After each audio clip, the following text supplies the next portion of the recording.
For more on this, let's bring in Ryan Cleckner, a former U.S. Army Special Operations sniper and a constitutional law professor. Thank you so much for talking to us, especially on New Year's Day. We appreciate it. So the president has backed off a bit since making threats of retaliation against Iran, saying he wants peace now. Why the change in tone? I hope that President Trump always wants peace. I surely want peace. I think war is an absolutely horrible thing, but if we need to do it, if we're provoked like this, if we're getting attacked and our drones are getting shot down, I see nothing wrong with speaking strongly, getting people to back off with the ultimate goal of peace in the end. Here is the State Department spokeswoman, Morgan Ortagus, talking about that exact topic, about peace and how to achieve it in Iran and if it's even achievable. Let's watch. We can pursue peaceful diplomacy with the Iranian regime while also continuing our maximum economic pressure campaign and while also defending ourselves. To conflate the issue and to say that the choice is, no, to conflate the issue and to say that it's war with Iran or nothing is just a fundamental misunderstanding of how foreign policy actually works. So now my question to you is, after the president initially threatened retaliation, Iran's supreme leader, Ayatollah Ali Khamenei, shrugged off the president's threat, saying that the U.S. president is not logical and, quote, can't do anything. Those are big words, those are tough words, and those are obviously instigating, the president to then come forward and come back with something a little stronger. What are the interests in the U.S. and Iran to come up with some kind of peace deal? Like I said already, war is absolutely horrible, and war with Iran would be unlike we've seen in a long time. I think we have two men here that might have some egos that are trying to get a rise out of each other, and I think it's really dangerous. I think they need to be careful.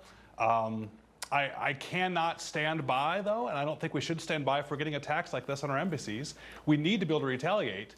I think this is an information campaign also. I think what you're seeing in the news is trying to get the American public, is trying to get people upset that we're there, and trying to get a response out of it. They've done this before. I mean, this is something like they did in 1979. This is things that we've had on even more recent attacks on our embassies. Yeah. It's sad. With comments like that, though, I mean, you have to ask yourself, is this escalating tension emboldening Iran? Because, I mean, it doesn't seem like we're teaching Iran a lesson, or are we? That's a great point, and it really is. And this is going to always be a debate about war and getting into conflicts like this, is if a bully attacks you and you stand up to the bully, are you emboldening the bully or are you not? And I think reasonable people could maybe disagree on who the bully is here, but let's just say it's Iran, and they've been attacking our bases and shooting our drones down.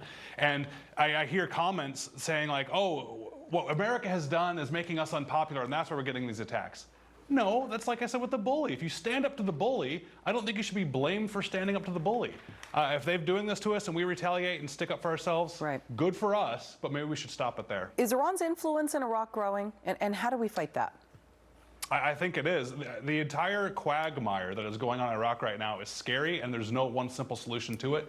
I'm of the personal opinion, like I said before, that war is horrible, but if you should do it right and quickly and hope you never have to do it again. Having an 18-year war going on, I think, is the wrong answer. Our soldiers that are going over there right now, I pray for their safety. I'm glad they're doing their jobs, but they're great soldiers and maybe not so great at being policemen. So if we're going to do something, I say we do it and get out so we don't have this protracted issues like we do right now. Okay, so originally the State Department had said that they were going to send over 100 men and women to protect the embassy. Now it's 700. This, of course, if you stack it up to the 170,000 U.S. troops that we once had back in 2007 before the Iraq War and the pullout, when you look at these numbers, do you believe we've got enough people on the ground in Iraq to actually make a change and prevent these attacks from continuing? Great question. I think there's two parts there. To actually make a change in Iraq, no. I think the problems that Iraq is facing and that whole region is facing go on well before even modern America has existed. Now, can we stop the attacks? Yes, absolutely we can. I think American soldiers, I think the American military is very well suited to stop these attacks against us. However, as long as we stay there, as long as we have an embassy there, as long as we have a military presence there, we need to expect that people are going to be upset about it, and these skirmishes might keep happening. All right, Ryan Cleckner, thank you so much. Appreciate it. Thanks for having me on. Rob. All right, let's...